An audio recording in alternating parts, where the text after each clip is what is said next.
Alejandría, agosto del año 30 a.C. El palacio real huele a incienso quemado mezclado con algo más denso, más dulce, a sangre seca. Estás parada en el corredor que lleva a las habitaciones privadas de la reina y puedes escuchar el sonido que hace el metal cuando arrastra contra la piedra. Son las cadenas, las que los soldados romanos instalaron en cada entrada 2 días atrás, después de que Cleopatra intentara escapar por tercera vez. Afuera, la ciudad arde, no metafóricamente, literalmente. Octaviano ordenó incendiar los barrios que mostraron resistencia, y el humo negro sube como columnas hacia un cielo que ya no parece egipcio, parece romano, porque Roma no conquista lugares, los reescribe. La mujer que el mundo recuerda como la seductora más poderosa de la historia, la que supuestamente controlaba a César y a Marco Antonio con su belleza, lleva 4 días sin comer, no por elección. Los guardias tienen órdenes estrictas a mantenerla viva, pero débil, lo suficientemente débil como para que cuando Octaviano decida exhibirla en Roma, encadenada detrás de su carro triunfal como trofeo de guerra, no tenga fuerzas para resistirse, porque eso era el plan. Esa era siempre la verdadera función de Cleopatra en los ojos de Roma. No una reina, no una aliada, no siquiera una enemiga digna. Un objeto, un símbolo, la prueba viviente de que ninguna mujer, sin importar cuán poderosa, podía escapar del control romano. Lo que pasó en esas últimas semanas, lo que realmente ocurrió entre la derrota de Marco Antonio y la muerte de Cleopatra, es una historia que Roma prefirió suavizar, convertir en romance, en tragedia poética, porque la verdad era demasiado brutal, demasiado reveladora de lo que el poder imperial realmente significaba cuando caía sobre alguien que se había atrevido a desafiarlo. Hoy vas a conocer esa verdad, la que los historiadores romanos escribieron en sus diarios privados, pero omitieron de los registros oficiales, la que Plutarco mencionó en fragmentos y luego abandonó, porque incluso él, escribiendo décadas después, entendía que ciertos horrores no beneficiaban la narrativa de Roma la gloriosa. Si historias como esta te impactan, si quieres conocer las verdades que la historia oficial prefirió convertir en leyenda romántica, ayuda a este canal a crecer. Dale like y suscríbete. Tu apoyo permite que estas historias dejen de ser enterradas bajo versiones más cómodas del pasado. Empecemos por destruir el mito más grande en Cleopatra. No era la belleza despampanante que Hollywood te vendió. Los propios historiadores romanos, incluso los que la odiaban, admitían que su poder no estaba en su cara. Plutarco escribió que su apariencia era no del todo incomparable, que muchas mujeres de la corte romana eran más hermosas. Lo que Cleopatra tenía era inteligencia brutal, capacidad de manipulación política de nivel maestro y algo que Roma nunca perdonó en una mujer con ambición descarada. Hablaba 9 idiomas, entendía matemáticas, astronomía, filosofía, podía negociar tratados comerciales en la mañana y recitar poesía en la noche. Era, en todos los sentidos prácticos, más educada y más capaz que la mayoría de los hombres que la rodeaban. Y eso, no su belleza, era lo que realmente enfurecía a Roma, porque Roma podía tolerar mujeres hermosas. Las coleccionaba, las exhibía, las usaba, pero una mujer inteligente, una mujer que usaba el sexo como herramienta política en lugar de ser usada por él. Una mujer que se atrevía a jugar el juego del poder con las mismas reglas que los hombres. Esa mujer tenía que ser destruida, y Octaviano, el futuro emperador Augusto, lo entendía perfectamente. Cuando las fuerzas de Octaviano entraron en Alejandría el 1 de agosto del año 30 a.C., Marco Antonio ya estaba muerto. Se había suicidado días antes, aunque la palabra suicidio apenas captura el horror de lo que pasó. Se apuñaló a sí mismo en el estómago con su propia espada. Pero el golpe no fue fatal. Tardó horas en morir, desangrándose lentamente mientras sus esclavos, aterrados de ayudarlo y enfrentar la ira romana, lo observaban. Cleopatra estaba encerrada en su mausoleo cuando le llevaron el cuerpo. Había mandado construir esa tumba años atrás, preparándose para este momento. Era una estructura de 2 pisos, con una sola entrada en el nivel superior, sin puertas en la planta baja an inexpugnable, o eso creyó. Subieron el cuerpo de Marco Antonio usando cuerdas y poleas hasta la ventana del 2º piso. Cleopatra lo recibió cubierta de sangre. El cuerpo de su amante, todavía tibio, pero ya sin vida. Y entonces escuchó el sonido que cambió todo. Las trompetas romanas anunciando que Octaviano había llegado personalmente para negociar su rendición. No había nada que negociar. Ambos lo sabían.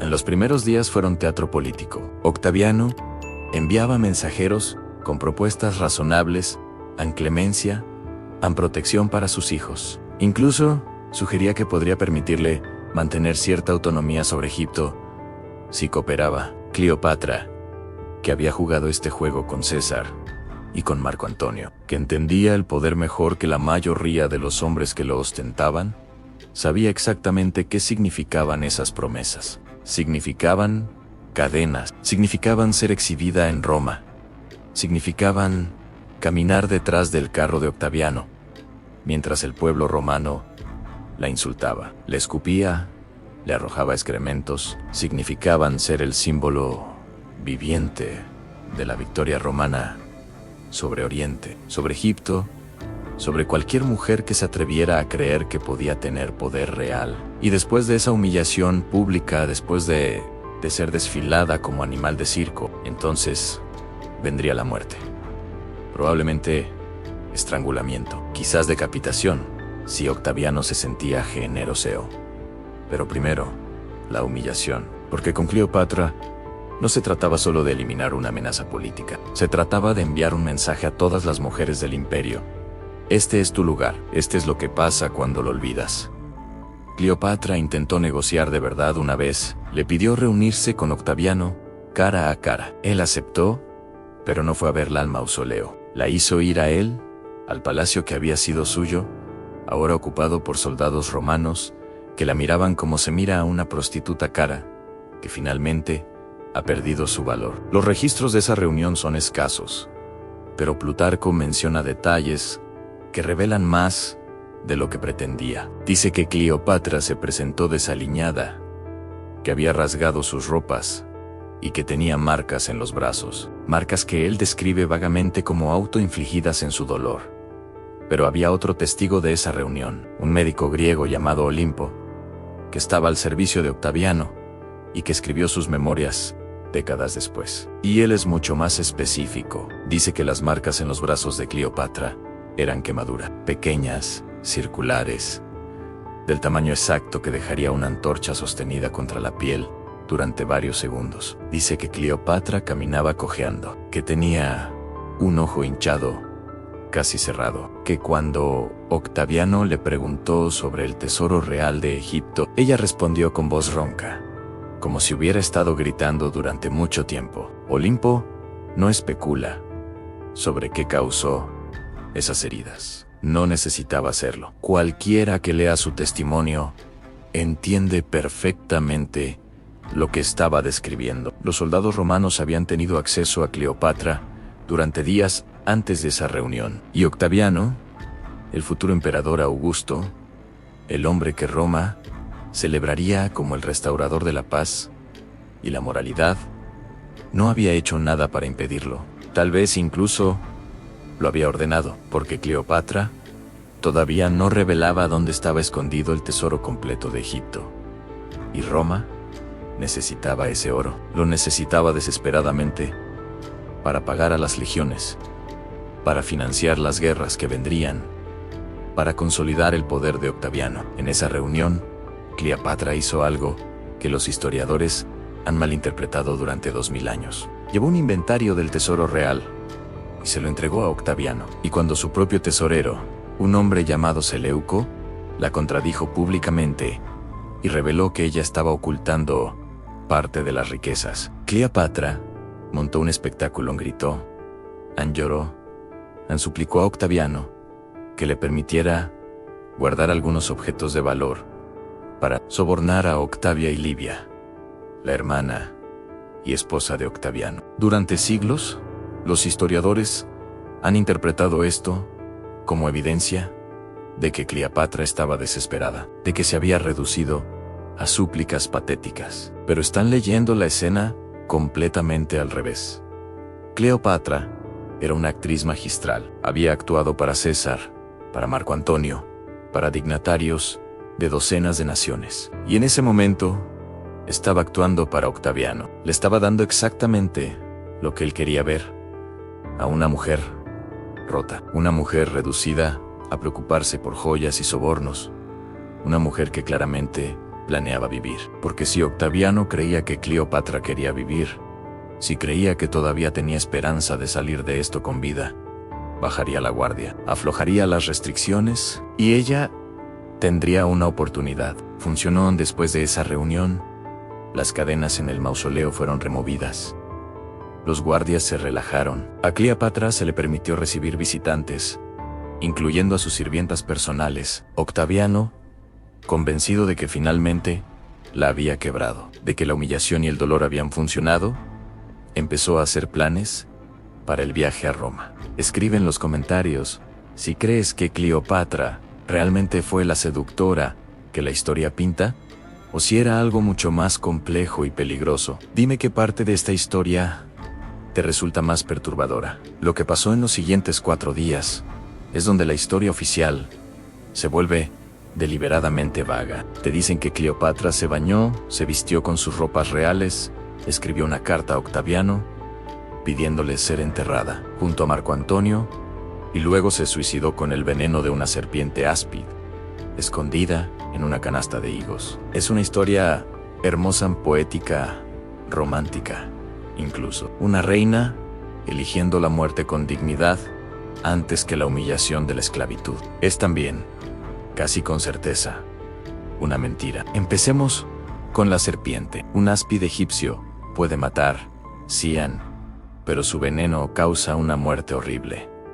Convulsiones violentas, vómito incontrolable, dolor extremo que dura entre 2 y 6 horas. No es la muerte tranquila y digna que Plutarco describe, y para que la serpiente inyecte suficiente veneno como para matar a una mujer adulta, necesitaría morder varias veces, profundamente. Pero cuando encontraron el cuerpo de Cleopatra, los guardias romanos no reportaron marcas visibles de mordeduras. No reportaron evidencia de convulsiones. La describieron como acostada en su sofá dorado, vestida con sus ropas reales, como si estuviera dormida. Esa no es la muerte por veneno de serpiente. Esa es la muerte por envenenamiento más sofisticado. Cleopatra había pasado años estudiando venenos. Había experimentado con ellos, según Plutarco, usando prisioneros condenados para probar diferentes combinaciones y efectos. Había creado una mezcla específica, una que causaba muerte rápida y relativamente pacífica. Una mezcla que de hecho podía esconderse en vino o comida sin ser detectada. Entonces, ¿por qué la historia de la serpiente? ¿Por qué esa narrativa específica? Porque Roma la necesitaba. Si Cleopatra había muerto por veneno autosuministrado, si había logrado suicidarse a pesar de toda la vigilancia romana, eso hacía quedar mal a Octaviano. Significaba que ella había ganado, que había elegido sus propios términos, que había escapado de su control hasta el final. Pero si había sido una serpiente, un animal impredecible, un acto casi divino de los dioses egipcios reclamando a su reina. Entonces, no era fallo de nadie. Era destino, era tragedia, era incluso romántico. Y Roma necesitaba que fuera romántico, porque lo que realmente pasó en esas últimas horas era cualquier cosa menos eso. Hay un detalle que casi todos los relatos mencionan, pero nadie explora completamente. 2 de las sirvientas de Cleopatra murieron con ella, Aniras y Charmion. La historia oficial Dice que también se suicidaron, que eligieron morir junto a su reina por lealtad. Pero piensa en eso, lógicamente, una serpiente con suficiente veneno para matar a 3 mujeres adultas, 3 mujeres muriendo simultáneamente, todas en poses pacíficas, todas sin signos visibles de lucha. No. Lo que pasó fue mucho más simple y mucho más oscuro. Cleopatra sabía exactamente qué le esperaba en Roma. Sabía que antes de exhibirla en las calles, probablemente la violarían. Los soldados romanos, como recompensa por la conquista, era práctica común, no oficialmente sancionada, pero tampoco impedida.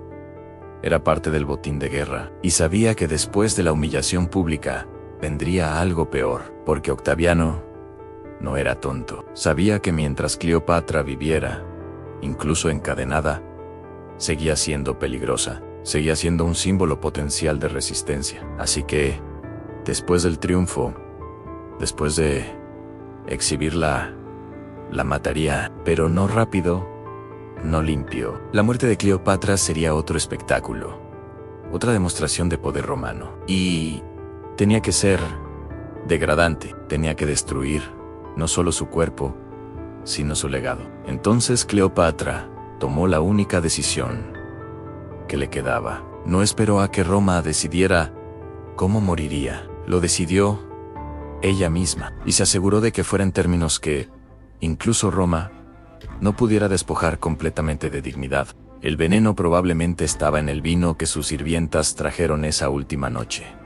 Lo bebieron las 3, Iras y Charmion primero, porque Cleopatra necesitaba asegurarse de que funcionara, de que la dosis fuera correcta. Y cuando las vio morir pacíficamente, cuando confirmó que este era el camino, bebió su propia copa, se vistió con sus ropas de ceremonia, se puso el Uraeus, la cobra dorada que simbolizaba su divinidad como faraón, se acostó en su sofá y esperó a que el veneno hiciera efecto. Los guardias romanos la encontraron horas después. Cuando Octaviano fue informado, su reacción fue de furia, pura, incontrolable furia, porque Cleopatra había hecho lo único que él no podía permitir. Había ganado. Llamó a expertos médicos, los mejores. Les ordenó examinar el cuerpo, encontrar evidencia de cómo había muerto. Y cuando no pudieron encontrar marcas de mordeduras claras, cuando empezaron a sugerir que podría haber sido otro tipo de veneno, Octaviano lo silenció, porque si admitía que Cleopatra se había suicidado exitosamente bajo vigilancia romana, admitía derrota. Admitía que ella había sido más lista, más fuerte, más controlada que todo el poder del imperio. Entonces, inventó la serpiente, o más probablemente, aceptó la teoría de la serpiente que sus propios asesores sugerían, porque era conveniente. Y esa se convirtió en la historia oficial. Pero hay evidencia de que la verdad filtró de todas formas. Octaviano ordenó que las estatuas de Cleopatra fueran destruidas en todo el imperio, que su nombre fuera removido de monumentos, que sus hijos fueran llevados a Roma y mantenidos bajo vigilancia constante. Y más revelador, aún prohibió específicamente que se mencionara la fecha exacta de su muerte en los registros oficiales. ¿Por qué? Porque la fecha importaba, porque si la gente sabía exactamente cuándo había muerto, podían calcular cuántos días había estado bajo custodia romana. Podían empezar a hacer preguntas sobre qué había pasado en esos días. Los hijos de Cleopatra, con Marco Antonio, desaparecieron de los registros históricos poco después de llegar a Roma. Oficialmente, fueron adoptados por Octavia, la hermana de Octaviano, pero nunca más aparecen en documentos públicos. Nunca se mencionan en ceremonias. Es como si se hubieran desvanecido. El hijo mayor de Cleopatra, Cesarión, su hijo con Julio César, ni siquiera llegó a Roma. Octaviano lo mandó matar en Egipto. Tenía 17 años. El pretexto fue que representaba una amenaza al trono, pero la realidad era más simple. Era el último vínculo de Cleopatra con el poder, y ese vínculo tenía que ser cortado. Asesinaron a un adolescente porque su madre se había atrevido a jugar el juego del poder, y casi había ganado. Lo que los últimos días de Cleopatra realmente revelan no es una historia de amor trágico, no es una reina romántica eligiendo la muerte junto a su amante. Es la historia de una mujer brillante, políticamente astuta, que entendió que en el mundo romano las mujeres con poder real solo tenían dos opciones: rendirse completamente o morir en sus propios términos.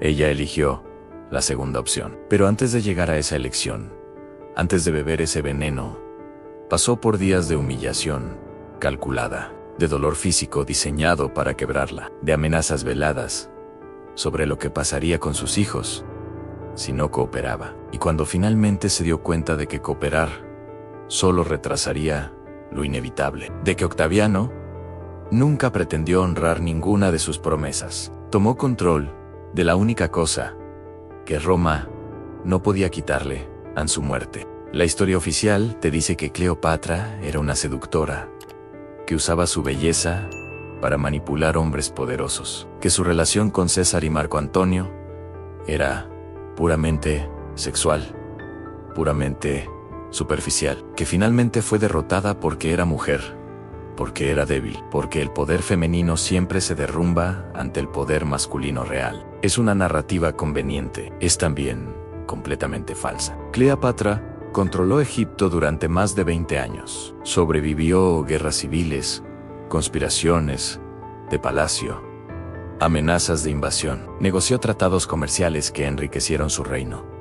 Expandió su territorio. Mantuvo la lealtad de su pueblo, incluso cuando todo el poder de Roma caía sobre sus fronteras. No era débil, era peligrosa. Y eso, no su sexualidad, era lo que Roma no podía tolerar. Cuando Octaviano regresó a Roma después de la conquista de Egipto, celebró un triunfo masivo. Desfiló por las calles con el tesoro egipcio, con prisioneros encadenados, con estatuas de los dioses egipcios arrastradas como trofeos. Y en el centro de ese desfile, donde debería haber estado Cleopatra viva, encadenada, humillada, había una estatua de Cleopatra, con una serpiente enrollada en su brazo, muerta, derrotada, romantizada, porque viva, incluso encadenada, seguía siendo peligrosa. Muerta y convertida en leyenda romántica, era inofensiva. Era una advertencia,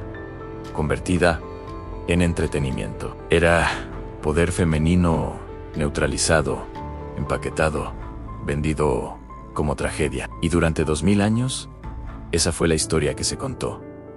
La reina seductora que murió por amor. La mujer hermosa destruida por su propia pasión. Nadie habló de las quemaduras en sus brazos. Nadie mencionó los días de interrogatorio bajo custodia romana. Nadie cuestionó cómo exactamente una mujer, bajo vigilancia constante, logró conseguir una serpiente venenosa mortal. Nadie preguntó qué pasó con sus hijos, porque esas preguntas llevan a verdades incómodas. Llevan a admitir que Roma no derrotó a Cleopatra en batalla justa. La torturó, la amenazó, y finalmente, incluso muerta, tuvo que reescribir su historia para que encajara en la narrativa del poder romano, triunfante sobre la debilidad femenina. Cleopatra no fue débil. Fue una de las líderes políticas más formidables de su era, y pagó por esa fortaleza de la única manera que las mujeres poderosas siempre han pagado,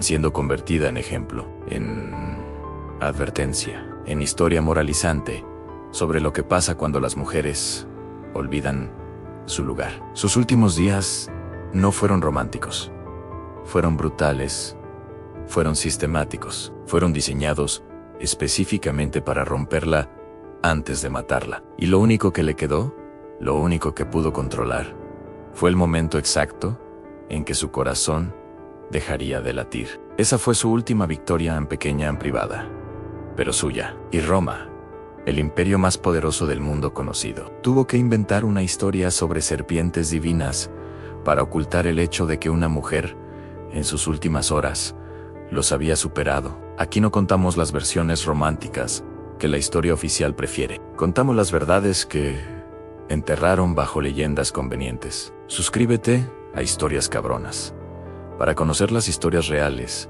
detrás de las figuras que te enseñaron a admirar o despreciar, porque la verdad siempre es más compleja, más oscura y más reveladora que cualquier mito.